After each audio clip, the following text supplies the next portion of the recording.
puedan ver. Buenos días a todos y todas. Les agradezco su participación, su presencia aquí. Ahora les voy a ir comentando cómo ha sido el proceso de esta investigación. Yo me llamo Erika Solís, soy abogada, especialista en criminología. Yacira Fabián, que es la asistente del proyecto, y también es abogada, especialista en derecho penal. Y también tengo el gusto de presentar a la doctora Yajaira Rodríguez, abogada, doctora, maestra en derecho penal, quien he tenido el gusto de darle un poquito de este producto que hemos hecho para que pueda darle una mirada y darnos sus perspectivas, y también he podido invitarla a comentar. Por Miguel Yusti, director de la institución, que me ha dado la confianza para poder seguir en esta labor de investigación. Como verán, esta es una que luego les comentaré un poquito de ver a qué le llamamos, qué es, cómo se forma, cómo se manifiesta en nuestro país. Usualmente tenemos deficiencias sobre datos, sobre todo, pero también sobre el análisis de estos. El Congreso acaba de aprobar una ley que modifica la ley de crimen organizado,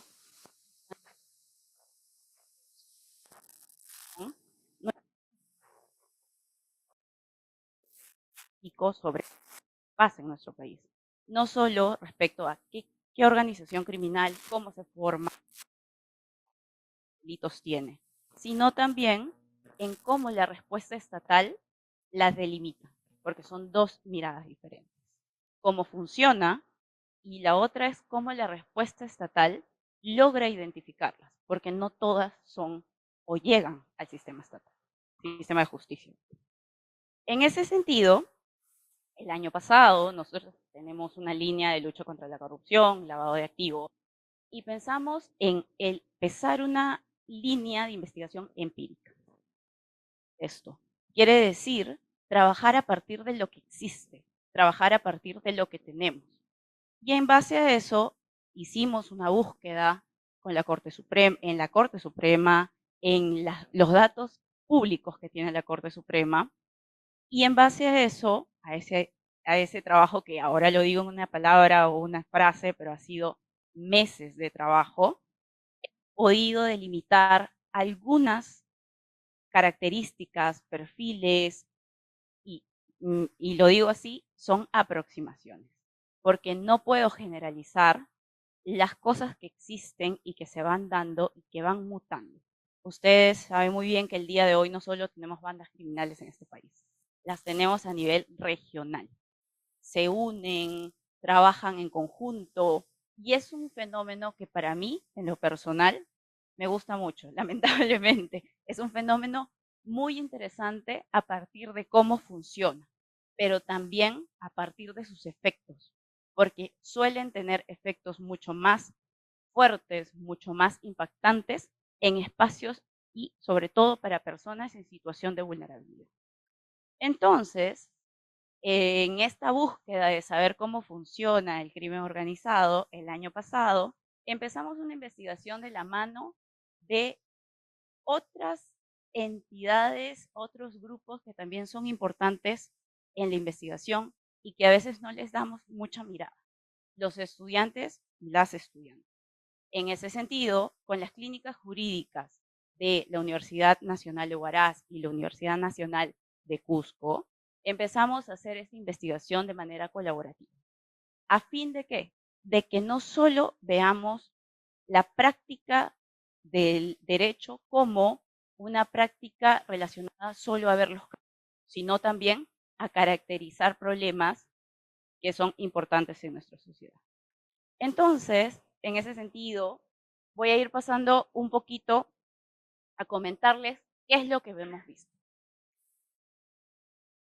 Primero, usamos una metodología analítica, jurídica, en base a resoluciones de la Corte Suprema. Este documento es descriptivo, no no me aventuraría a decir que lo voy a generalizar, pero sí quiero que vean como los patrones que van a irse dando de acuerdo a lo que hemos ido encontrando. Hemos tenido un lapso temporal entre el 2018 y 2022 por, por temas metodológicos y también porque, y ahora un poco lo vamos a ir viendo más a profundidad, hemos encontrado casos que aún siguen muy mezclados, muy pensados en asociación ilícita, muy pensados en términos como crimen organizado, que no es un término necesariamente jurídico. Entonces, por temas metodológicos, siempre es importante acortar la unidad analítica con la que uno trabaja. Si no, podemos pecar de generalizar, de poner supuestos que no necesariamente se circunscriben a lo que, por ejemplo, como abogados y abogadas, al caso en específico. Y luego, en la metodología, incluimos la participación de las clínicas jurídicas de las universidades. ¿Qué hicieron las clínicas jurídicas de las universidades? Nos ayudaron a llenar este cuadro enorme que ustedes ven, que ven con 4, nosotros lo teníamos con 500, 600, y a la vez, ¿y por qué? Se preguntarán, ¿por qué clínicas jurídicas de Cusco, de Huaraz? Porque los casos en su mayoría que pudimos encontrar en la Corte Suprema son de la región Sierra. Y también porque el análisis que tiene una persona en Cusco, en Huaraz, también tiene que ver con su contexto y tiene un conocimiento de cómo funcionan, digamos, determinados elementos sociales en el lugar. Entonces, por ejemplo, pasaba mucho que veíamos un caso de Cusco y yo podía conocer el caso por prensa, por algunos legajos, etcétera, pero los chicos de las clínicas, chicos y chicas, tenían todo el bagaje histórico de lo que estaba pasando e incluso mucho antes. Entonces, esa mirada también es importante al momento de evaluar qué tipo de fenómenos criminales sociales tenemos en el país. ¿Qué encontramos? Encontramos varias cosas. Primero, no nos centramos en solo crimen organizado, sino en la confluencia de esta con la corrupción. ¿Para qué? Para ver cómo responde el Estado a esta confluencia. Voy a ir soltando cositas así muy puntuales, pero uno de los hallazgos es que el Estado muchas veces analiza los tipos penales y, bueno, los fenómenos criminales de forma unidimensional. ¿Qué quiere decir? Que el sistema de justicia está pensado en un delito específico muchas veces, cuando en realidad este tipo de delitos relacionados a crimen organizado y corrupción requieren una mirada integral, requieren una mirada de un todo, pero muchas veces el propio sistema parte los casos. Entonces, ¿qué pasa? Cuando parte los casos, suben la data a un sistema estadístico y pasa que se va perdiendo un poco la mirada numérica real de cada caso. Entonces, puedo tener un caso de crimen organizado y un caso de corrupción contado 2 veces cuando es el mismo. ¿Qué encontramos en data? El INPE tiene, en data, información, números, el INPE tiene un bajo registro de sentencias de crimen organizado en general. El Poder Judicial tiene casos, digamos, ahí lo ven en rojo, a la mitad del INPE. Y el Ministerio Público está lleno de casos. La pregunta es, ¿por qué esta entidad sigue con tantos casos y no pasa aquí o no llega hasta aquí? Esta investigación que hemos hecho nos ha permitido tener más preguntas, nos ha permitido ver más supuestos. Entonces, es importante también saber, y creo que todos aquí, la mayoría que nos especializamos en derecho penal, que la fiscalía es el lado más grande del embudo del sistema de justicia.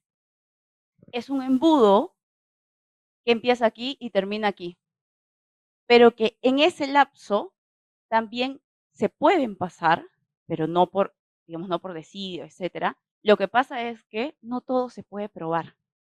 No todo lo que nosotros sabemos se puede probar. ¿Y eso qué quiere decir? Que no todo lo que yo pongo en un caso X existe. Muchas veces existe más.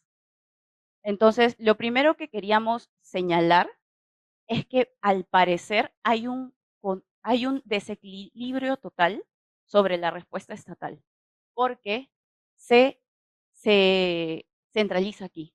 Y ustedes pueden ver que el 2018-2019 es mucho más alto. 2020 y 2021 no bajó necesariamente por... ¿Qué pasó entre el 2019 y 2020? La pandemia. Entonces no habían tantas denuncias, no habían, digamos, también paró un poco el sistema, todos paramos, y eso también implica, y para qué lo muestro aquí, para decir que yo no lo puedo cuantificar, con esto no puedo cuantificar la realidad. Es decir, hay factores externos como el COVID que no me dice que hay más respuesta estatal porque hay más crimen organizado. No, aquí hay menos respuesta porque había COVID. Y eso quiere decir que hay factores externos que condicionan al sistema de justicia en esta lucha contra el crimen organizado, por ejemplo. También encontramos otra caracterización que al menos a mí me llamó mucho la atención, que es que siempre pensamos en delitos. Y es cierto, para procesarlos hay que pensar en delitos. Pero también hay que pensar en cómo investigamos. Si tú tienes un caso donde la corrupción es un medio, probablemente sepas que tus actores tienen otras dinámicas económicas a trabajar. Por ejemplo, tráfico de fauna y flora silvestre. La corrupción es un medio para hacer ese tráfico. Y eso quiere decir que la investigación tiene que dar una mirada un poco diferenciada, a fin de ver todo el proceso. Porque si yo solo trabajo con la corrupción, puedo dejar de lado esta mirada mucho más amplia, que es la afectación a la Amazonía y a los delitos al ambiente con los delitos ambientales como tráfico de fauna y flora silvestre. ¿Cuál es la otra cara? El crimen organizado como medio, cuando la corrupción es su fin. ¿Qué quiere decir esto? Quiere decir que hay grupos criminales que su negocio es la corrupción. Ustedes recordarán a los cuellos blancos del puerto. Su negocio era la corrupción. No tenían un negocio externo, al menos no documentado, que fuera, por ejemplo, trata de personas, tráfico de migrantes, TIT, que es muy relacionado también al crimen organizado.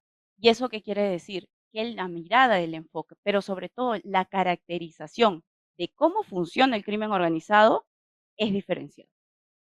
Y el último que me gustaría indicar que también, digamos, fueron como, dime 3 premisas que hayas podido evidenciar en todo lo que se pudo investigar de ustedes con el QR para ahorrar en plantitas y en árboles, podrán verlo, es que el crimen organizado es causa y la corrupción puede ser efecto. Porque usualmente pensamos que la corrupción es la causa también. Entonces, a qué me refiero con esto? A que tenemos políticas anticorrupción muy importantes, sin embargo, no concluye o no se comunica con otras políticas relacionadas a cómo funciona. El crimen organizado no funciona solo. El crimen organizado, para poder seguir funcionando, requiere herramientas como corrupción, pero también otras, como la violencia, por ejemplo, que, por ejemplo, pasa mucho en Ecuador. También encontramos lo siguiente, esto en términos numéricos, luego les voy a ir comentando en términos de cualitativos específicos. Crimen organizado tiene un registro enorme de 279 casos, donde solo el 20% se refiere a corrupción, o solo el 20% es tipificado también por corrupción. Eso, ¿por qué es importante? Porque usualmente los casos emblema el día de hoy de crimen organizado, uno se imagina crimen organizado y piensa en Odebrecht. lo primero que le dices a una persona, y hice ese trabajo de ir a preguntarle a varias personas, dime, ¿qué piensas por crimen organizado? Y piensa en crimen organizado y corrupción. Muy pocas veces lo asocia a las bandas criminales también que se juntan para ver otras dinámicas, incluso más violentas. Extorsión, el día de hoy la extorsión está desbordada, trata de personas, explotación sexual. Entonces, ¿qué es lo que quiero decir aquí? Y que puede ser por dos razones. Puede ser que haya mucho más crimen organizado con otras denominaciones y con otros fenómenos arraigados que crimen organizado con corrupción. Pero también puede ser que es más, no más fácil, es mucho más claro poder investigar crimen organizado con extorsión, con violencia, etcétera, porque digamos son elementos más visibles que casos de crimen organizado y corrupción. ¿Qué es lo otro que encontramos también? Que la mayoría de estos casos donde confluye este binomio está relacionado al cohecho, o al menos se detecta por cohecho. Eso no quiere decir que no haya otros delitos relacionados, pero tal vez, y ahí viene otra pregunta, también para profundizar, este delito permite ver o tiene la posibilidad tú de encontrar más pruebas tal vez. Recordemos que el tráfico de influencias muchas veces es difícil también de probar. Recordemos que si bien el peculado, digamos, es de una sola persona, muchas veces cuando tú detectas un caso de corrupción, lo que ahora, por ejemplo, estamos trabajando este año, tienes herramientas donde al romper el pacto corrupto puedes conocer qué pasó. Una de las herramientas de las que este año estamos trabajando es colaboración eficaz, por ejemplo.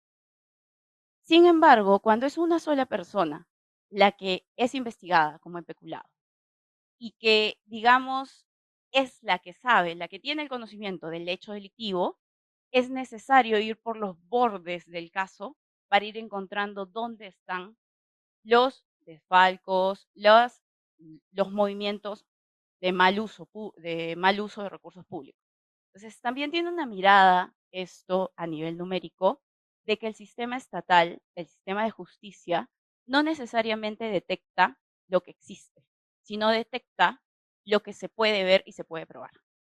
Porque si no, y ahí viene la otra mirada es, ¿y qué hacemos si no entra todavía el sistema de justicia? Porque hay un gris, lo que en criminología se llama cifra negra. ¿Qué se hace con esa cifra negra? ¿Por dónde ingresa?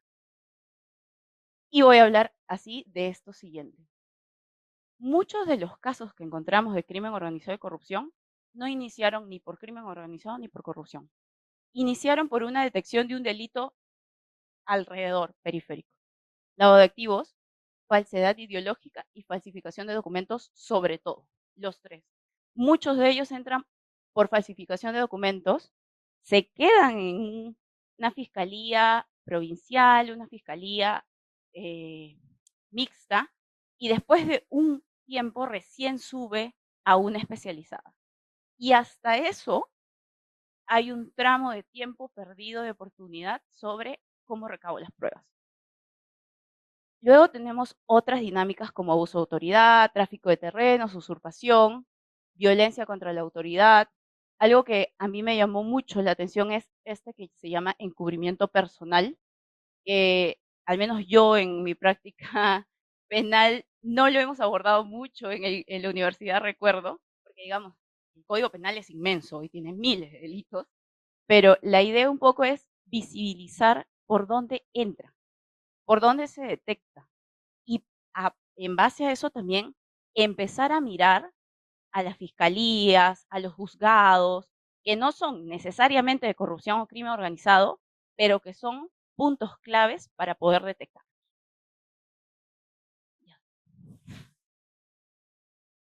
¿Qué encontramos en la caracterización? Como les dije, corrupción como actividad fin, corrupción como actividad medio. Actividad fin, que un grupo criminal lo que busca, y a esto voy un poquito con la ley modificatoria que han sacado en el Congreso, es, dicen que el crimen organizado solo puede darse cuando hay mercados ilícitos. cuando hay mercados que generen un lucro. La pregunta es, la mayoría de casos de crimen organizado que nosotros vemos y que nosotros tenemos muy procesados, no necesariamente son por mercados ilícitos, son por mercados de poder, que no necesariamente implican que tenga un lucro económico específico. Puede ser una ganancia residual, una ganancia periférica. Pero, por ejemplo, y eso no es ningún secreto, a nivel regional tenemos mucha corrupción política. No es tan fácil de perseguirla por todos los, digamos, los elementos periféricos que existen, incluso las pugnas de poder en las instituciones, pero también es importante poder entender que el crimen organizado y la corrupción no solo confluyen cuando va a ser un medio, sino también cuando este es el objeto que yo voy a buscar para llegar a posiciones de poder, a favores, a terceros, que no requieren economía de por sí, porque está muy ligado a veces a solo lo económico, pero digamos no es lo único que trans, se puede transar en el Estado o en general. Poder judicial encontramos la mayoría de dinámicas relacionadas a jueces y juezas en todo nivel. ¿Por qué digo esto? Porque a veces, y eso lo he escuchado hace mucho tiempo, se asume que uno de los elementos casi fundamentales de la corrupción en el sistema de justicia es por funcionarios supernumerarios, porque no tienen estabilidad. Pero eso no se condice tanto con la evidencia de registro del sistema de justicia, porque la corrupción está en todos los niveles. Incluso hay cada cierto tiempo un crecimiento de presupuesto a veces que piden para subir los recursos y etcétera. Entonces, ¿a qué me refiero? A que no hay que pensar que la corrupción entra solamente porque alguien está mal pagado o porque no tiene estabilidad, etcétera. Y a esto quiero incluir algo que se llama ecosistemas criminales. Hay muchos espacios que criminológicamente, si una persona entra y toda la cultura de ese espacio está normalizada en corrupción, es muy probable que la persona que entra solamente pueda o entrar o irse. Y ahí es una suma y resta de oportunidades, básicamente. Entonces, no pongamos, digamos, todos nuestros, yo siempre hablo así, pero a veces me dicen que no pongamos todas nuestras balas en un solo patito. Son muchos patitos y tenemos balas limitadas. Entonces, hay que saber a dónde dirigimos nuestros esfuerzos. Otra cosa que es importante ver es que los beneficios brindados a los operadores de justicia no solo son dinerarios. Pasaba mucho, y aquí sí veíamos, que se contrataban nuevas personas. No solamente a nivel juez o juez, sino también a nivel administrativo, a nivel, digamos, asistentes, etcétera. Entonces, y esto también va de la mano con que es mucho menos evidente a veces, porque digamos, no hay un incremento de dinero en tu presupuesto, no hay un incremento patrimonial, yo no llevo un sobre con dinero específicamente, pero hay que detectar, y esos son los casos un poco más difíciles de detectar, dónde están esas conexiones sociales entre las personas que dan los puestos y negocian con ellas a través de la corrupción. Porque además no son solo 3 personas que se instalan en un lugar. Suelen ser grandes grupos de 6, 7, 8 personas. Y bueno, creo que en Cuellos Blancos del Puerto lo pudimos ver, ¿no? Otra cosa importante que quiero mencionar es que en el Ministerio Público también hemos visto mucho la venta de puestos de trabajo dentro de la institución. Pero no solo eso, sino también que nosotros encontramos un tridente, donde en algunos casos habían 3 operadores siempre, un juez, un fiscal y un abogado. Lo que se le pide al juez es que no procese a una persona. Lo que se le pide al fiscal en ese momento es que no apele. Y el abogado solicita un archivamiento. Entonces, si ven, y es una dinámica que no solo está en un solo caso, ya van 2, ya van 3, no solo es en una institución por un perfil específico o por un puesto específico. Creo que es importante a este punto empezar a ver lo que nosotros muy poco lo he visto, pero al menos aquí en investigación, que son los espacios criminológicos, las ecologías criminológicas, criminógenas de algunos sectores. Porque, digamos, la corrupción no es algo que sea nuevo. Eso está hace muchos años, lo ha dicho Quirós en su libro. Y siempre nos preguntamos, ¿por qué tenemos tantos casos de corrupción? Hay que mirar la historia para poder ver por qué lo tenemos y por qué seguimos como sociedad normalizando ese tipo de conducta. Bueno, esto se los comenté, lo del tridente, forma de operar, presencia de un juez, fiscal y un abogado que suele actuar de intermediario. Y en la Policía Nacional no se ubica lo que se ha visto que en casos de policía, es interesante porque no es como lo que miramos en Cuellos Blancos, por ejemplo, que habían varios jueces que usaban la corrupción como, digamos, un medio para obtener beneficios. En la policía lo que encontramos es que el, el meollo de la organización criminal no está dentro necesariamente, al menos no los detectados por el sistema de justicia. Suelen estar afuera. Y estas organizaciones criminales de afuera suelen tener otros mercados. Entonces, lo que usan es corromper al policía o la policía para poder seguir funcionando sus mercados ilícitos.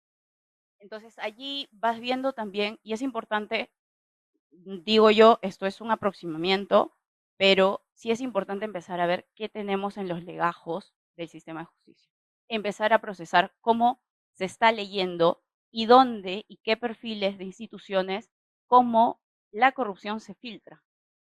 Puede ser de forma grupal, como lo mencionaba en algunas instituciones, como puede ser de forma individual, solo captando a algunas personas.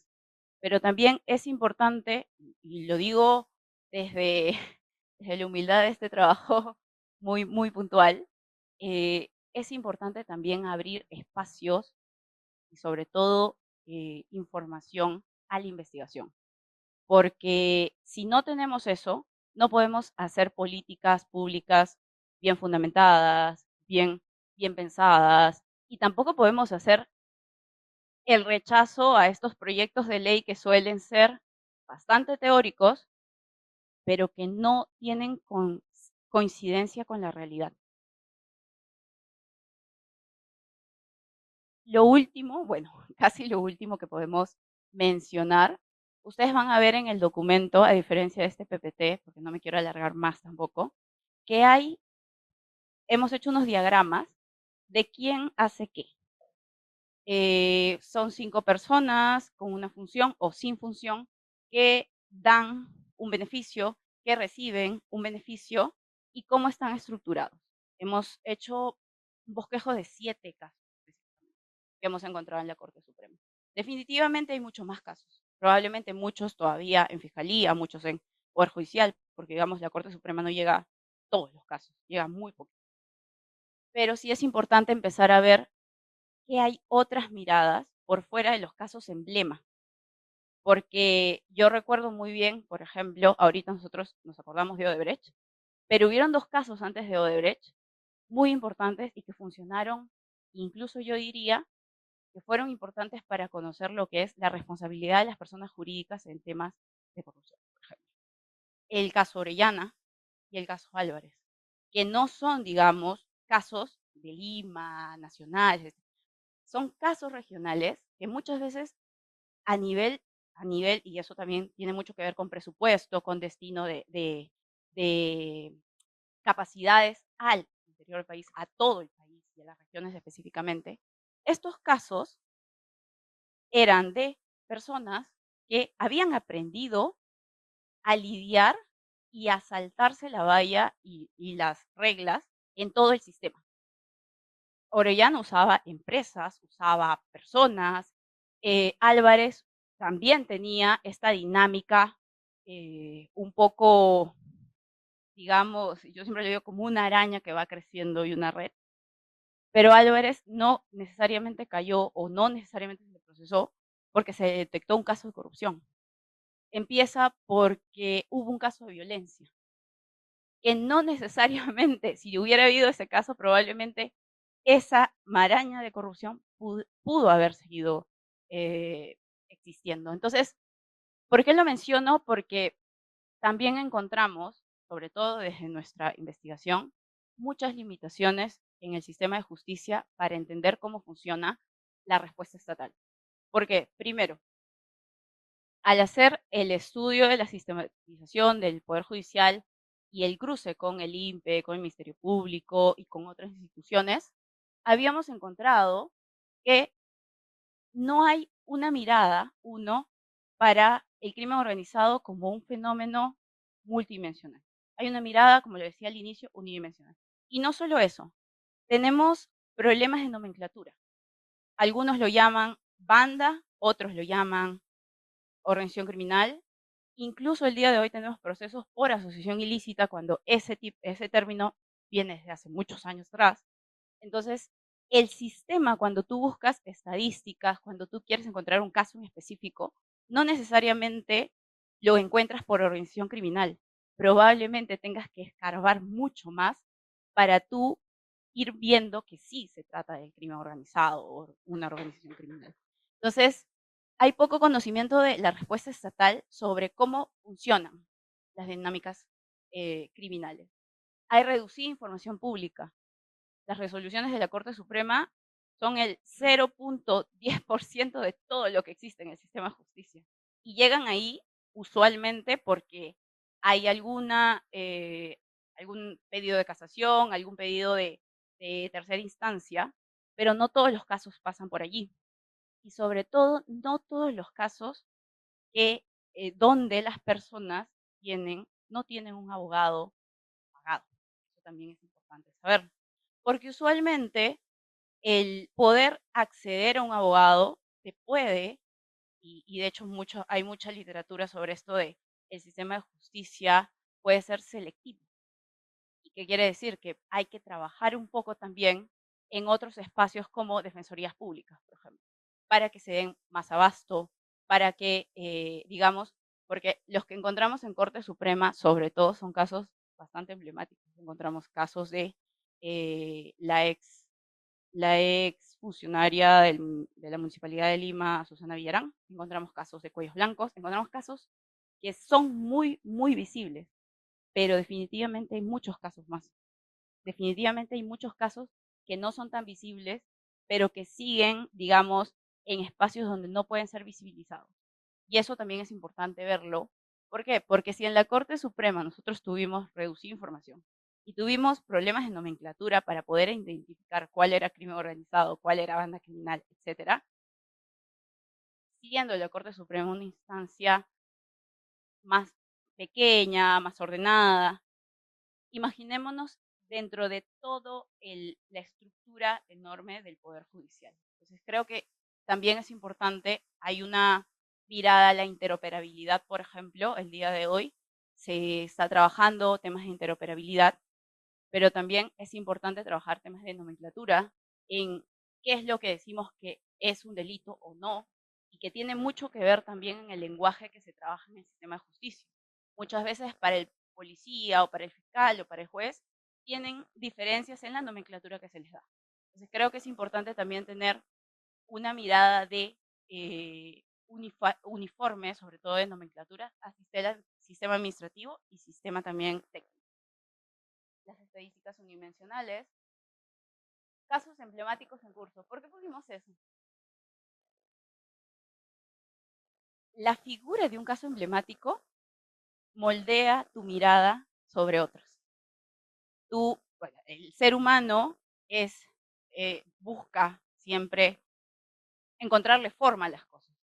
Entonces, por ejemplo, el caso Odebrecht ha moldeado mucho leyes y políticas, pero eso no quiere decir que todos los casos de criminalidad organizada y corrupción sean parecidas o similares.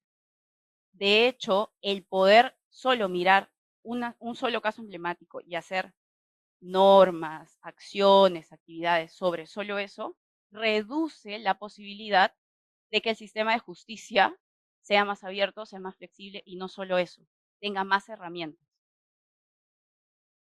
Y bueno, lo último que era la corrupción abordada como fenómeno único. ¿Por qué lo digo? Porque cuando hicimos los estudios estadísticos, la corrupción tiene un número muy grande de como, por ejemplo, 80.000 casos, donde criminalidad y corrupción solo son por 10.000 casos. Estoy exagerando poniendo un ejemplo. ¿Qué quiero decir? Que era lo inicial que mencionaba. Podemos detectar por corrupción, pero en realidad tenemos un sistema de justicia que pueda detectar otro caso de corrupción que esté relacionado a ese. Si es que yo tengo un caso de corrupción en Moquegua y hay otro en Amazonas, ¿cómo hago ese cruce de información? ¿Cómo es que se comunican nuestros sistemas de justicia? Eso es algo que, por ejemplo, nosotros eh, nos lo preguntamos. ¿Por qué? Porque encontramos resoluciones en la Corte Suprema de un mismo caso con tres personas, con tres participantes distintos que no se acumulaban y que, digamos, venían por otras incidencias. Entonces, mi pregunta es, ¿así se puede investigar, perseguir y sancionar un mismo caso? Creo que los casos Orellana, Álvarez, el caso de las empresas brasileñas, eh, son casos, sobre todo Orellana y Álvarez, son casos muy interesantes porque han permitido bosquejar todo el problema en su magnitud, digamos.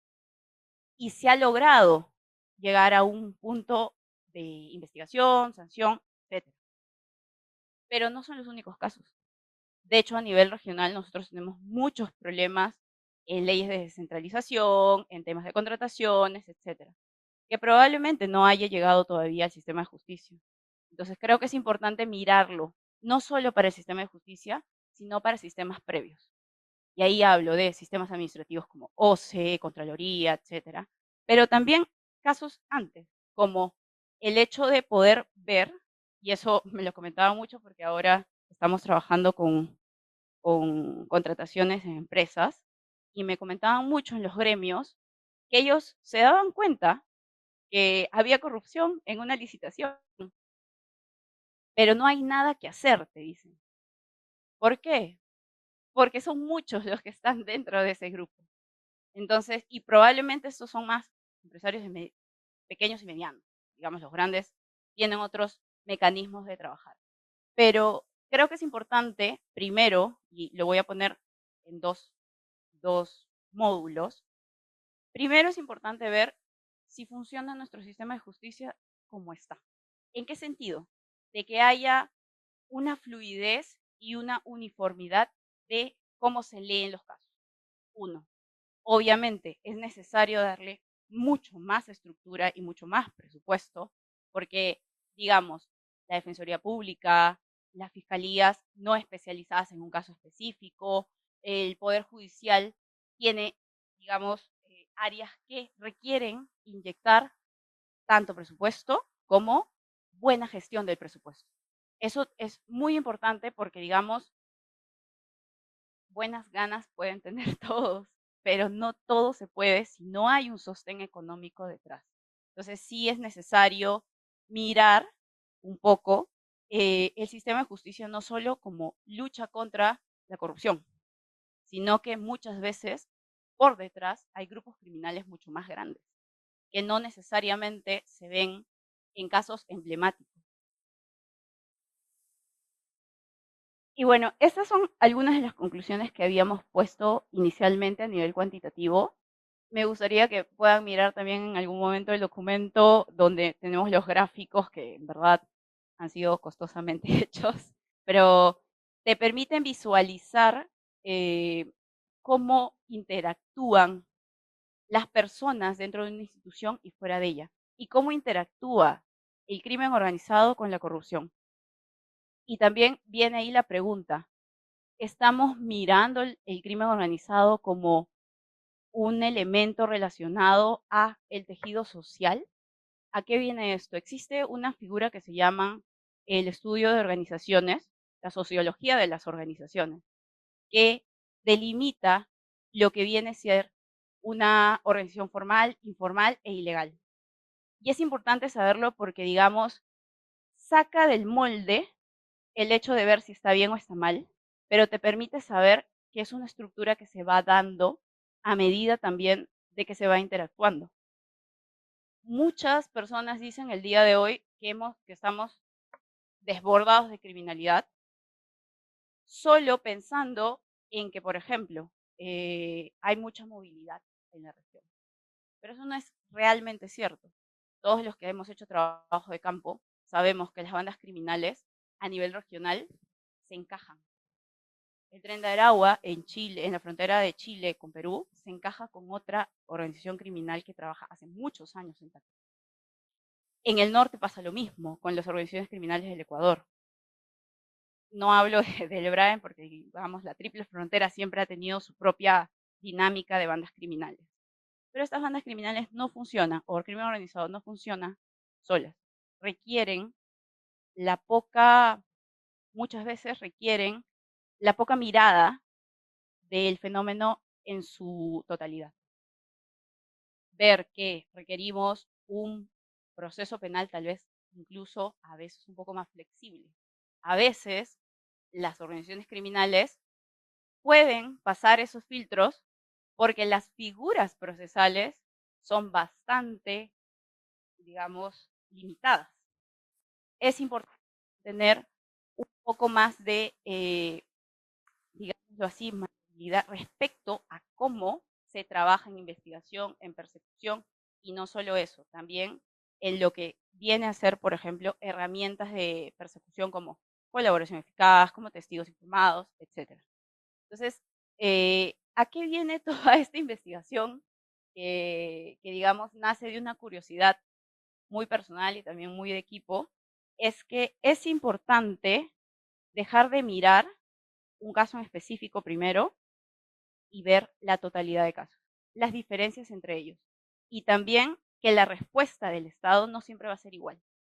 Algunos pueden ser en una instancia, otros en una instancia mayor, pero finalmente también ver que estas respuestas estatales requieren cosas y recursos mucho más estructurales.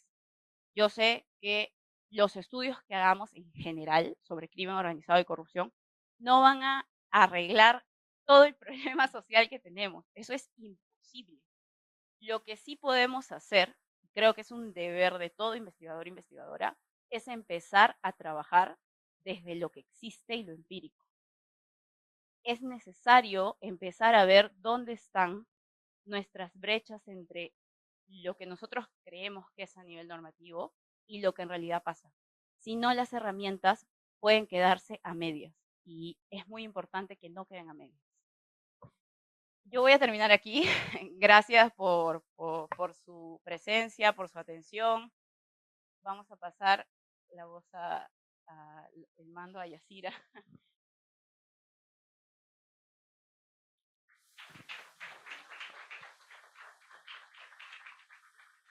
Bueno, buenos días a todos. Gracias por estar presentes el día de hoy. Le voy a ceder la palabra a la doctora Yajaira Rodríguez, quien es abogada y magíster en Derecho Penal por la Pontificia Católica del Perú y está a cargo de hacer los comentarios sobre el documento. Bueno, gracias a las organizadoras por esta invitación. Bueno, no cabe duda que el crimen organizado requiere de instrumentos legales que permitan hacerle frente. Claro, tenemos las convenciones, tratados, legislación, pero también se requieren este tipo de investigaciones que generen comentarios, que generen un análisis sobre la realidad del Perú. Ya en alguna oportunidad señalé que cuando uno piensa en crimen organizado, a mis alumnos les pregunto, ¿no?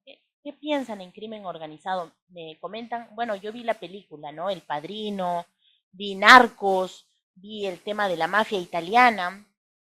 Eh, Incluso en el cine y en las películas, en las series, se parte de la premisa en la que también están de acuerdo varios autores, ¿no? El crimen organizado es mucho más que la delincuencia común. ¿Y esto por qué? Primero, porque incluso ya el Congreso ha hecho unas modificaciones, ¿no? Pero básicamente inciden en que hay una estructura que distingue al crimen organizado de los casos por crimen organizado. Y ustedes también pensarán, bueno, ya Jaira, son 16, no son muchos, pero no minimicemos estos números, porque a mi juicio, el hecho de que el crimen, mejor con esto, eh, no voy a repetir toda la presentación, espero que me hayan escuchado. Bueno, les indicaba, ¿no? No alcanza a representar ni el 50% de los casos por crimen organizado. Pero ¿por qué no debemos de minimizar estos números? Oiga, son 16, no son muchos. ¿Para qué hacemos esta charla? El hecho de que el crimen organizado esté presente en los casos de funcionarios públicos supone un fuerte golpe a la confianza en las instituciones públicas. Por supuesto, es diferente señalar que tenemos el crimen organizado en la esquina, en este vecindario, en este distrito, en esta región. Es señalar que hay crimen organizado y la administración pública está involucrada, jueces y fiscales. ¿Por qué? Porque ellos son los encargados de velar por la administración de justicia. Para la ciudadanía, esto es muy importante. Son 16 casos, sí, pero en los jueces se deposita la confianza. Ya no hay confianza en realizar una denuncia. ¿Para qué? Si igual esto va a terminar mal, ¿para qué denunciar? ¿Para qué informar? Ese elemento es muy importante y por qué resaltar la importancia de esta investigación. Pero todavía tenemos otra pregunta. ¿Qué entendemos por casos de corrupción? ¿Qué es corrupción? Bueno, no pretendo en este breve comentario realizar un trabajo sobre el concepto de corrupción. Esto porque incluso esto ha generado tesis doctorales de años de investigación. Sin embargo, y acá hago memoria a las clases mínimo común denominador, en los casos de corrupción hay un beneficio. Y estos beneficios, como Erika señalaba, ¿no? Hay otros tipos de beneficios a cambio de alguna acción. Por ejemplo, esto será muy visible en cohecho, pero en los casos de colusión, en este acuerdo subrepticio, será aún más difícil la probanza. No se requiere que se establezca que existe el beneficio, pero evidentemente en este acuerdo entre un funcionario y un interesado hubo algún beneficio. Claro, ¿por qué me van a dar una buena pro de 20 millones? ¿Algo habrá? No. Ahora bien, entiendo también que los casos de corrupción a los que se hace mención en esta investigación muy interesante se relacionan a la corrupción pública.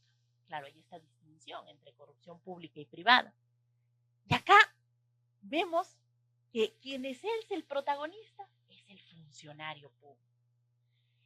Así, en la página 16 del trabajo realizado se señala, también lo ha expuesto Erika, que los delitos de mayor concurrencia de criminalidad organizada son cohecho con 32 casos, peculado con 11 casos y colusión con 10 casos. Este trabajo es interesante porque nos permite incluso realizar un análisis de cada uno de estos delitos. A ver, me voy a centrar en uno de ellos. Me voy a detener en el caso de colusión. Para mí es terrible que la colusión se encuentre involucrada en el crimen organizado. ¿Por qué? Porque siempre me hago estas preguntas, ¿no? ¿Por qué? El escenario delictivo de la colusión, ¿cuál es? Las contrataciones públicas. Contratos públicos, licitaciones. Esto sirve para construir hospitales, colegios, puentes, infraestructura necesaria para el normal desenvolvimiento de los ciudadanos. Ya en un caso de colusión es grave, llama la atención. Imagínense una estructura criminal cuya finalidad está destinada a dirigir obras a determinados postores. Esto es gravísimo y por eso es que quisiera una vez más señalar que los números son 16, son 11, son 10. Eso para mí es muy importante. Una vez más, la confianza en las instituciones públicas. Por ejemplo, Erika ha señalado que ha realizado diferentes casos, ¿no? Ha realizado el análisis de casos en los que están involucrados Poder Judicial, Ministerio Público. Me quiero detener en el trabajo analizado en el que se toma el ejemplo de una municipalidad provincial. Se señala que en los casos de la municipalidad provincial se desembolsó 2 millones de soles, una estructura organizada encabezada por el alcalde. Se señala en el trabajo, todos los integrantes eran funcionarios de la municipalidad, quienes tenían capacidad de decisión sobre el proceso de contratación y los servicios de la entidad. Me ha parecido interesante este ejemplo porque vemos que toda esta estructura estaba involucrada en la organización criminal.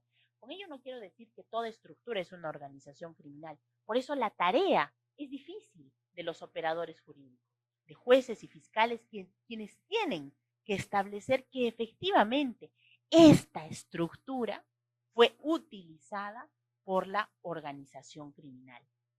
Me parece muy interesante que se haya establecido también la evolución del delito de organización criminal. Recordemos que el 317 no empezó como crimen organizado, empezó como una asociación ilícita. Entonces, ¿por qué es que se cambia el nombre? Esto permite a los investigadores que están realizando una investigación sobre el tema establecer cuáles fueron las razones del cambio. No es un simple cambio. Una asociación ilícita no llega a ser una organización criminal. También es interesante que se haya establecido esta diferencia entre organización criminal, banda criminal y, ¿por qué no?, los que van más allá en una coautoría. Porque claro, la reunión de 3 o más personas no es una organización criminal y esto también es difícil de establecer para los operadores jurídicos. En el mismo caso de la municipalidad que mencioné, se puede hacer este análisis. La organización criminal entonces no es la mera reunión de 2 o 3 personas que cometen delitos. Hablamos de una estructura que comete delitos graves de forma permanente. Se señala en esta investigación, que es interesante, que esta organización se mantuvo permanente en el tiempo y abarcó el gobierno, incluso abarcó el periodo de 2 gobiernos, de 2 alcaldes. En suma, este trabajo presentado es importante porque nos da insumos. Fíjense que la pequeña presentación que he realizado ha sido de una parte de esta investigación. La investigación tiene diferentes esquemas, los cuales pueden ser utilizados por futuras investigaciones para analizar el tema. Por ello, agradezco y felicito a las autoras, pues este trabajo de recopilación y esquematización ha sido difícil y creo que será un insumo importante para las futuras investigaciones sobre el tema. Que claro está, tenemos que hacerle frente al crimen organizado y creo que esta es una forma de hacerlo. Muchas gracias.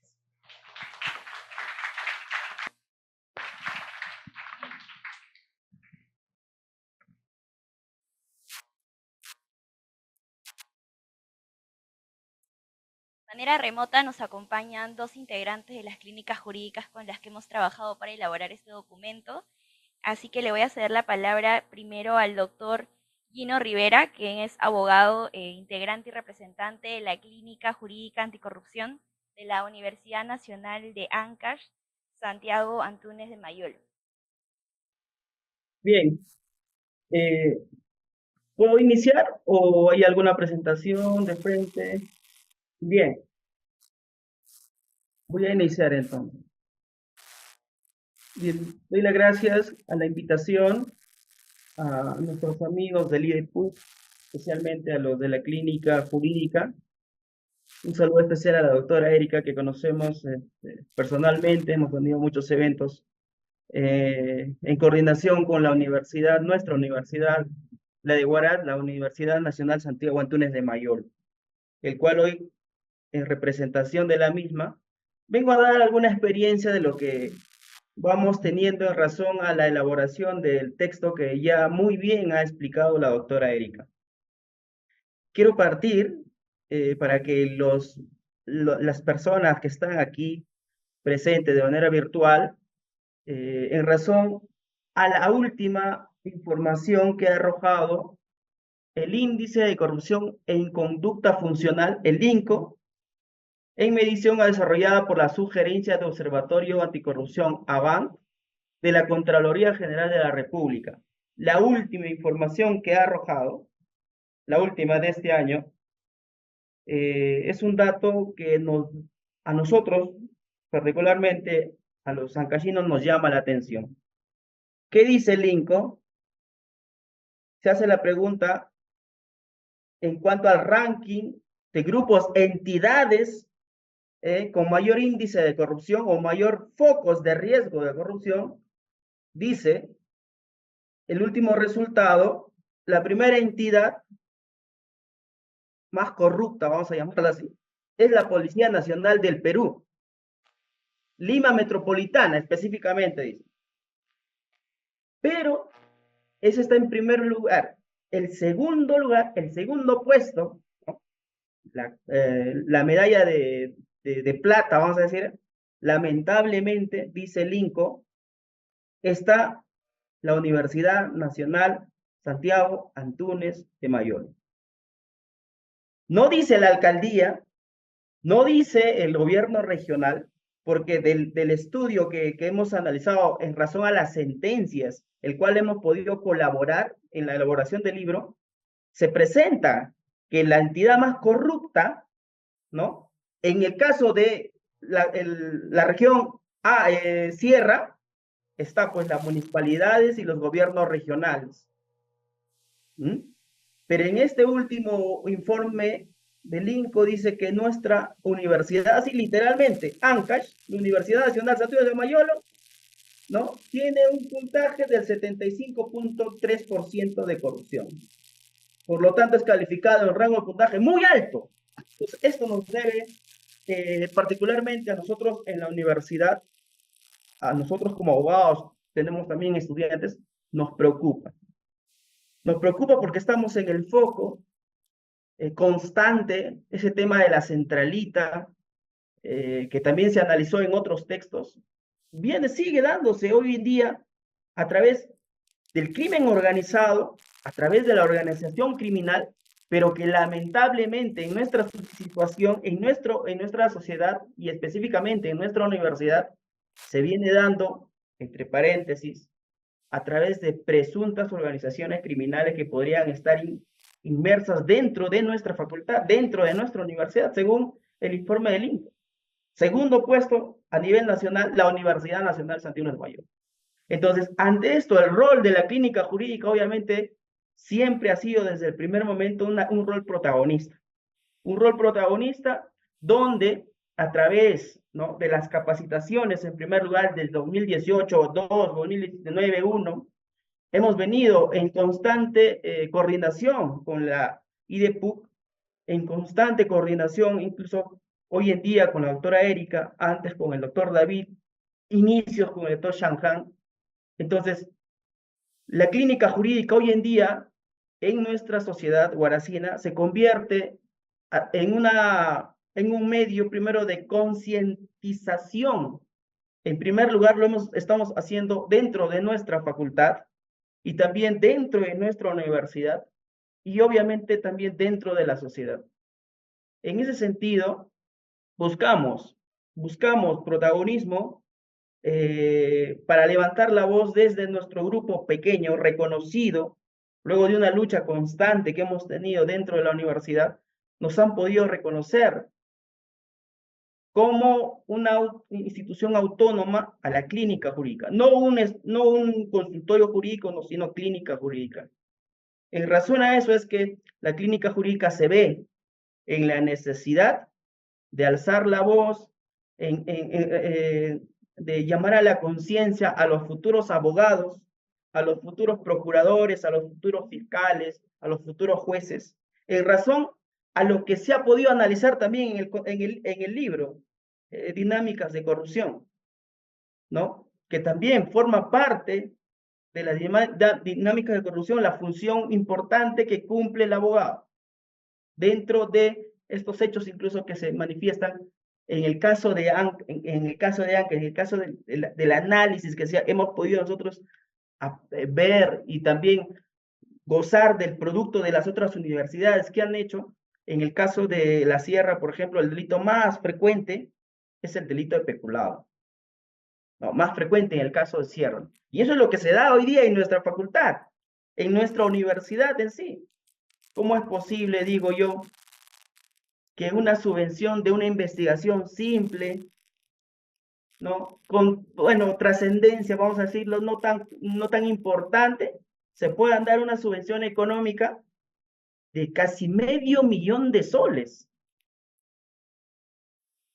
$500,000 de soles en una subvención económica en una investigación, ¿qué trascendencia?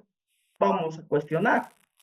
Entonces, esto todo es lo que nosotros estamos viniendo averiguando, investigando dentro de la clínica jurídica, ¿no? Para tener ese rol protagonista de alzar la voz desde nuestro espacio, tanto académico como también desde un espacio social, porque en este aspecto también les comento que hemos tenido algunos acuerdos, vamos a concretizar esos acuerdos con los medios de comunicación para difundir toda esta información. Es más, el libro ya se presentó hace 2 meses, el libro Dinámica Corrupción en nuestra facultad, y ha sido difundida en los medios de comunicación también a través de entrevistas, el cual ha sido enriquecedora hacia la sociedad, y al cual también se les ha podido entregar un ejemplar a los directores de las revistas, de los periódicos, de los medios de comunicación, de la radio también.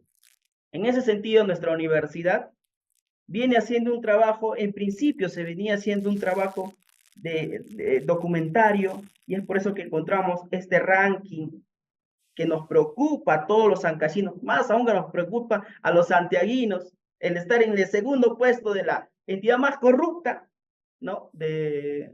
A nivel nacional. Entonces, nos ha surgido la pregunta a los miembros de la clínica jurídica de la UNASAM. ¿Cómo frenamos esto? ¿Qué podemos hacer aparte de levantar la voz, de denunciar los hechos?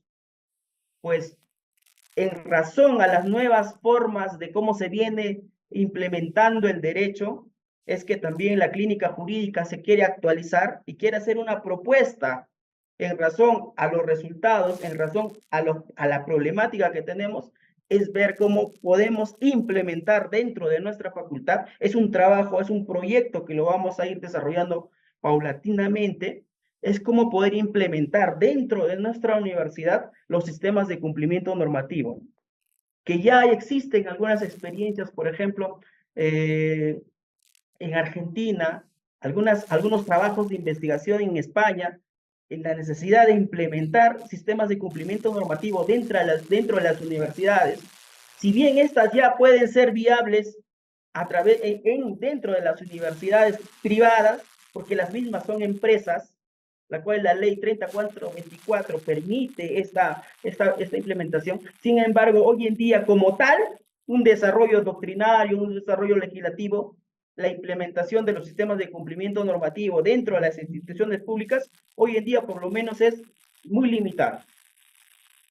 En esa limitación es que nosotros queremos ayudar, contribuir a través de la clínica jurídica a poder implementar, poner los parámetros, crear un estándar que nos permita por lo menos identificar de manera correcta, legal, los focos de riesgo. ¿En dónde están esos focos de riesgo? Y les decía, como modo de ejemplo, los recursos del Estado, los recursos que recibimos del canon directamente.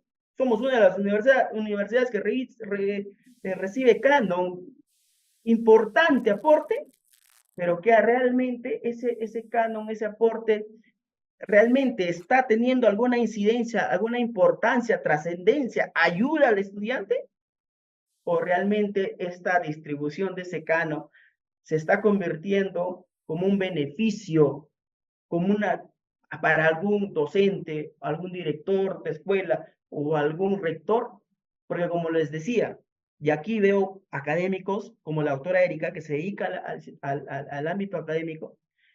La pregunta es, en una universidad como nuestra, en un trabajo que realmente particularmente cuestiono la trascendencia de la investigación, ¿es posible, es razonable, $500,000 donde la investigación va a ser realizada por 2, 3 personas.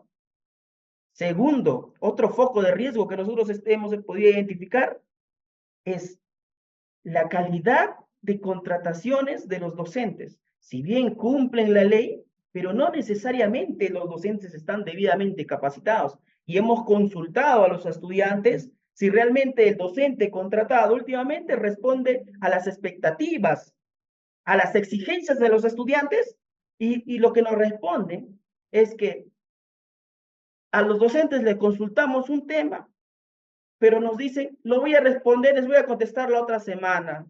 Llega la otra semana y se olvida del tema. Entonces se contratan, si bien legalmente podría ser aparentemente docentes que cumplen los requisitos, pero no están en la capacidad de enseñar dentro de la facultad. Entonces, pues podríamos cuestionar realmente si esto está relacionado a un hecho de organización criminal, está relacionado a hechos de corrupción. Podría calzar ahí algún tipo penal, no sé, negociación incompatible, pero lo cierto es que el recurso del Estado está siendo mal utilizado en nuestra universidad, en la sociedad. En ese sentido, estos aspectos van a resaltar mucho porque la investigación que nosotros vamos a hacer, que queremos proponer desde nuestra universidad, en razón al estudio que hemos tenido de la dinámica de corrupción, también nosotros queremos estudiar dentro de la universidad las dinámicas constantes que existen dentro de la facultad y cuál de todas las facultades tiene el foco más alto, elevado de poder identificar y con esto poder de alguna manera controlar a través de la propuesta que nosotros estamos haciendo. En ese sentido, vamos a llegar a un puerto y yo espero que, como siempre, la clínica jurídica de la Católica, el IDEPUC, nos siga colaborando. En ese sentido, agradezco en nombre de la Facultad, de la Universidad Nacional Santiago Antúnez de Mayolo y específicamente de la Facultad de Derecho por la invitación que nos hacen y gracias por habernos escuchado.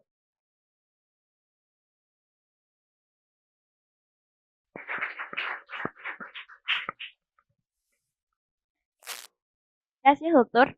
Ahora le vamos a ceder la palabra a Mávila Copacondori, quien es fue expresidenta y representante de la Clínica Jurídica Anticorrupción, Universidad Nacional de San Antonio Abad del Cusco. Muchas gracias, Yacira. Bueno, justamente agradecerte a ti, a Erika y al Instituto de Democracia y Derechos Humanos de la Pontificia Universidad Católica del Perú. Quisiera empezar aclarando que la Clínica Jurídica Anticorrupción de la Universidad Nacional de San Antonio Abad del Cusco es un grupo de estudios un tanto antiguo porque viene desde el año 2000 funcionando, y que tal vez cuya diferencia con otras universidades es que la clínica jurídica de aquí no está inmersa en la malla curricular, ¿no? Como usualmente sucede, sino que más bien se da con la intención de nosotros como jóvenes involucrarnos en estos temas y sobre todo por un sentido de querer colaborar en la lucha contra la corrupción. Entendiendo que la corrupción pues, es un problema endémico que afecta no solamente a Cusco, a la provincia y a sus distritos, sino a todo el Perú y al mundo entero. Ya sea tanto en el desarrollo social, económico, político, por lo cual la misión de la clínica jurídica, sobre todo en el área de anticorrupción, es promover la justicia y defender los derechos de los ciudadanos, de todos nosotros, en cuanto se realicen correctos proyectos en favor y en pro de nuestra ciudadanía, a través de políticas y trabajos transparentes. La clínica tiene una fundamental trascendencia en el sentido del trabajo que ha venido realizando desde distintas generaciones, como les comentaba, desde el año 2000, y también ahora aunados a la red de integridad Cusco, con la cual se ha venido haciendo o dando seguimiento a algunos proyectos de la región Cusco. Y me gustaría justamente resaltar esta parte del trabajo de las dinámicas del crimen organizado y la corrupción que se ha venido elaborando en colaboración con nosotros e IDEPUB, en el cual se menciona que es importante pues reevaluar los sistemas de transparencia de las instituciones públicas, pues que no queda claro tal vez la información suficiente para conocer la confluencia de las dinámicas del crimen organizado y la corrupción. Y por lo tanto que también no son registradas porque no hay una base de datos administrativas que contemplan esta criminalidad que justamente es compleja y pues de algún modo se nos ha hecho también complejo a nosotros elaborar este estudio de estas dinámicas y a la vez de políticas públicas basadas en evidencia. Esto usualmente también es un problema de las clínicas jurídicas al nosotros, por ejemplo, querer recurrir a información, digamos, del Estado o de algunas instituciones públicas, no se logran, no nos dan con facilidad esta información y por lo cual sí es necesario también hacer énfasis en que debería haber tal vez una colaboración más fluida, ¿no?, con las instituciones. Bueno, por otro lado, también quisiera comentar que esta investigación que hemos venido realizando, eh, a nosotros como estudiantes sobre todo, nos ha dado una mayor visión para identificar a los actores y sobre todo el trabajo dentro de cada resolución. Pero también quisiera resaltar que nuevamente que nosotros como estudiantes que hemos participado 10 estudiantes de la Universidad Nacional de San Antonio Abad Cusco, ha sido un tanto difícil tal vez la investigación, pero gracias o sin embargo gracias al apoyo y a la colaboración de Erika, se nos ha hecho un poco más fácil comprender todo este trabajo y también aprovechar esa oportunidad para agradecerle a la doctora, a nuestra asesora, la doctora Roxana Vizcardo, que nos ha ayudado justamente, ¿no?, a encaminar mejor el proyecto de investigación, comprender un poco mejor también este trabajo. Y bueno, eso sería en cuanto a mi participación. No me queda más que agradecer por este espacio a todo el equipo de IDEPUB y que desde Cusco la clínica jurídica pues está comprometida con la lucha contra la corrupción y nada más. Ainsuka Cacho, buenas tardes a todos.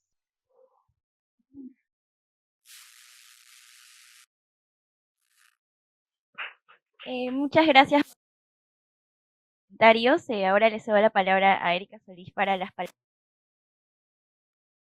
Primero, me gustaría saber si hay alguna pregunta, duda, aporte. Siempre, digamos, todas las investigaciones en las cuales he podido estar involucrada con equipos también como el Grupo de Derecho Penal y Corrupción de la Universidad Católica, que tengo el gusto de compartir con la doctora Yajaira y otros colegas, siempre nuestra mirada, al no ser actores del sector público, va a estar también, y creo que es lo rico de la investigación, es aprender a través de ustedes y también hacer a través de ustedes.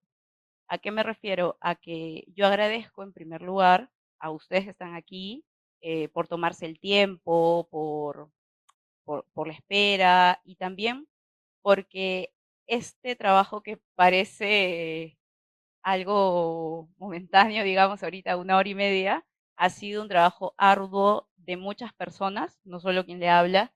Con Cira hemos elaborado el documento en completo con los chicos de las clínicas, los chicos y las chicas de las clínicas. Hemos elaborado matrices, nos hemos reunido sábados, domingos, porque digamos ellos también son estudiantes y tienen un horario bastante copado. Y no solo ellos, sino también es importante visibilizar que este proyecto no solo estaba relacionado a la publicación de este libro, sino también que en el proceso empezamos a identificar que habían necesidades de capacitación en espacios específicos, como por ejemplo las fiscalías especializadas de corrupción. Y en ese sentido también hicimos un curso con los doctores, el doctor Prado Saldarriaga y la doctora Luciano Ñovero, quienes nos aportaron sus conocimientos y que también ha sido parte de ese proceso de conocerlos, conocer el ámbito, el sistema de justicia, el poder elaborar el documento. Es un documento colaborativo, pero no solo a nivel de muchos lo hicieron, sino también muchos pensamos. Y también pensamos en las clases y también nos sentamos a debatir y creo que es importante eso también en estos temas. Sobre todo en la coyuntura del día de hoy donde conversar, reflexionar, pensar en conjunto está siendo bastante difícil. Entonces, sí, sí me gusta la metodología de poder investigar en grupo porque te permite mirar más allá de lo que uno mismo ve. Y por eso también invité a Jaira, porque sus comentarios también me abren. Yo ahorita me voy con muchas preguntas y probablemente me quedé una hora ahí escribiendo todo lo que me ha salido en la cabeza, pero creo que es importante también mirar y preguntarnos qué es lo que funciona, qué es lo que no, cuáles son las posibles mejoras y sobre todo cómo lo hacemos en conjunto.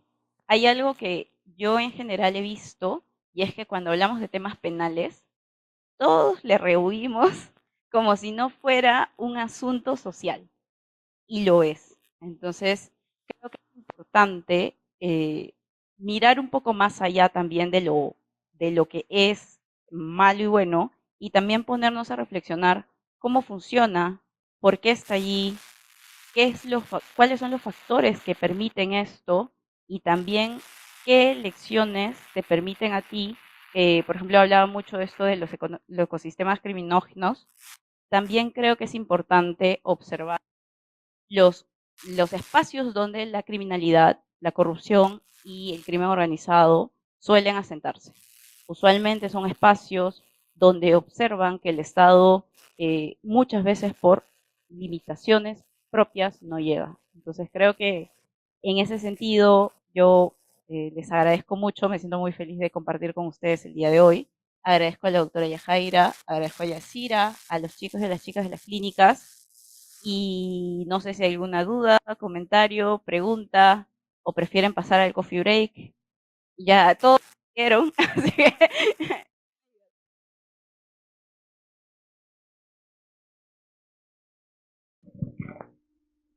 que han hecho.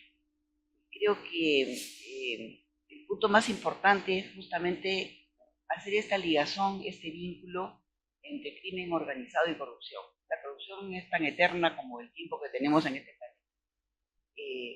Pero crimen organizado es un concepto que no se usa desde hace mucho tiempo. Entonces, realmente hacer este ejercicio, ¿no?, técnico que nos presenta ya los hechos consumados, porque nos están presentando hechos que han sucedido, que es el estudio de lo que ha pasado. Creo que da elementos riquísimos para retroalimentar otros espacios, ¿no? El espacio de la prevención, por ejemplo, ¿no? Desde ESCO, mi nombre es Mónica Pradel, disculpen que no me presenté. Nosotros venimos siguiendo el proceso de Cumbres de las Américas desde hace mucho tiempo. Hemos participado muy activamente en la cumbre del 18 aquí en Lima, Gobernabilidad Democrática frente a la corrupción, y seguimos trabajando, haciéndole seguimiento a los acuerdos de la octava cumbre, sumados a los de la novena, y en efecto se ve muchísimo cómo en el tiempo eso ha sido un foco muy especial de atención, que sin embargo no ha calado y no ha tenido una repercusión, digamos, en el desarrollo y en el crecimiento de la corrupción aquí en el país, por mucho que se ha hecho. Podemos seguir señalando las falencias, las fallas, donde hay que poner el ojo, pero este problema no cesa. ¿Por qué? Porque no se está trabajando articuladamente. Y el trabajo de ustedes justamente creo que abona perfectamente a una correlación con este tipo de otros espacios que creo que deberían de recoger lo valioso que ustedes han trabajado, creo que sería de mucha utilidad. La comisión de alto nivel está medio paralizado, eso está, digamos, funcionando como a medias. El Plan Nacional Anticorrupción concluyó ya, tampoco es que veamos, no sé, muchas luces hacia adelante en ese sentido, ¿no? Y como les digo, les felicito, un trabajo estupendo que muestra, ¿no?, con la realidad, a pesar de lo técnico, legal que se pueda presentar, porque son datos claros, estadísticos, que se interpretan obviamente, pero sí tienen un trasfondo social que es muy importante para el desarrollo de nuestra democracia, que se ve tan mermada por la corrupción. Eso, felicitaciones.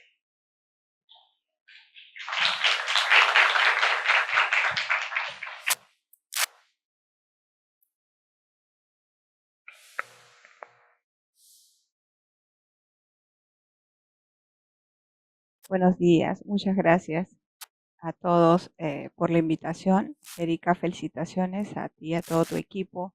Han hecho un extraordinario trabajo, como dijo la doctora. Sin embargo, creo que todavía hay mucho que hacer y este espacio es importante levantar un poco la voz, porque jóvenes como ustedes que tienen una preocupación importante para el país. Sin embargo, creo que hay que mirar estos temas de manera holística. Yo que estoy trabajando en esto, he podido ver con una visión y un enfoque diferente cómo funciona la corrupción y cómo funcionan las organizaciones criminales en el país.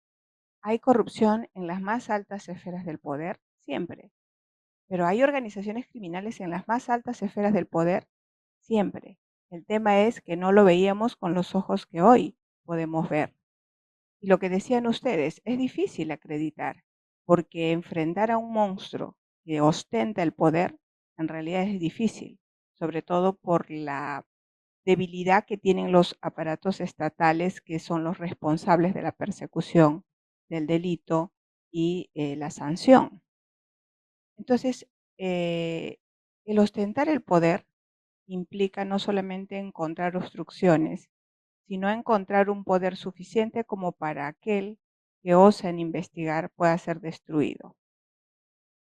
Si vemos esto holísticamente, vamos a encontrar que el futuro del país, un país constitucional y democrático como el Perú, realmente tiene un destino fatal, porque lo que está sucediendo en los países vecinos es justamente producto de la corrupción. El tomar conciencia de esto hace que nosotros, entes competentes, tengamos que bregar contra la corriente, sin duda. Y aquí enfrentamos muchos bemoles: la falta de presupuesto, la falta de personal capacitado, la falta de firmeza y decisión de sus autoridades, temas que sí hay que investigar y hay que trasladar en esos instrumentos que ustedes muy bien lo están haciendo. Y tenemos que levantar la voz. Si no nos escuchan, allí está el legado que ustedes están dejando. Este trabajo, estos instrumentos a mí me parece muy importante y cómo no con la participación de todos los funcionarios y personas profesionales responsables y preocupados por estos hechos. Hay que ver la cuestión de manera objetiva y real. Las organizaciones criminales en el Perú, sobre todo, es una realidad que estamos analizando el día de hoy, implica entender estas dinámicas de cómo funciona hoy la corrupción en los funcionarios públicos dentro del aparato estatal, desde el más pequeño hasta el más grande.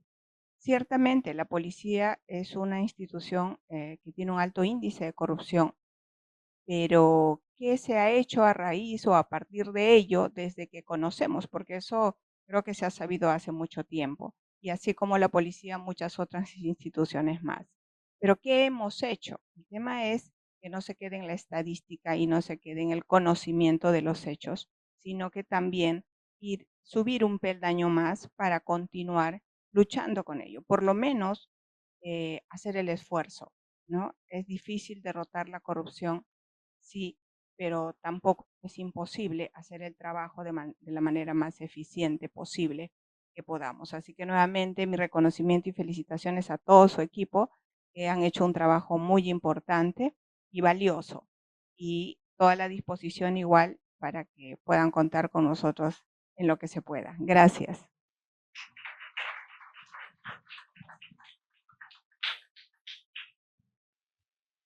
Gracias. Muy buenos días con todos. Laura Gutiérrez, presidenta ejecutiva de OCE. Primero agradecerles muchísimo la invitación a nuestra institución que maneja una gran cantidad de información valiosísima. Muchas veces no nos hacen partícipes de estos eventos, así que con mucho gusto hemos venido. Además, con el ánimo de escucharlas y colaborar en lo que sea pertinente.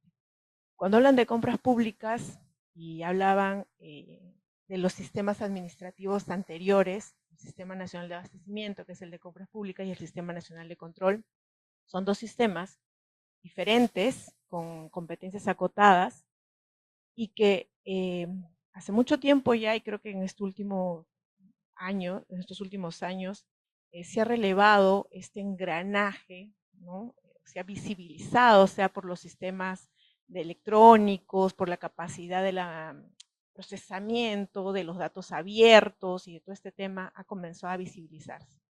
La preocupación desde el lado de la gestión pública es que se sancione, pero que no se haga una gran bolsa que no tenga sanción o sancionemos a los que no corresponden.